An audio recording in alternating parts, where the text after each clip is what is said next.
Well, I think the event met my expectations really well. I think there was a huge turnout. Usually, from other events, the turnout is really less. And for a company like us, um, we had the right target audience. So I'm very, very happy with the outcome. Well, I think the content was really good. Everyone was discussing, the technology of the future, Internet of Things, artificial intelligence, and how all of this is going to transform businesses of tomorrow. So overall, very interesting, I think. So that's what was the differentiating factor.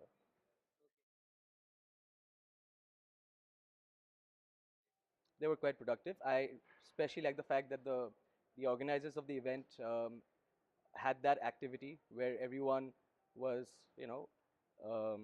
in circles and they were moving around, exchanging cards.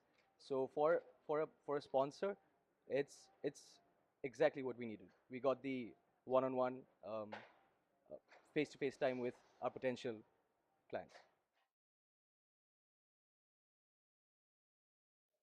Well, five being the highest, I would rate it at five. I've been to a lot of events before, and they don't actualize in terms of sales, yeah, or in terms of learning. So this event, brilliantly organized, um, everything was on time, and overall, I love the fact that there were very less no-shows, and the quality of people, the designation of all the attendees were great. So overall, a fantastic event, and I would recommend this event to my colleagues and my friends at other companies. So yeah.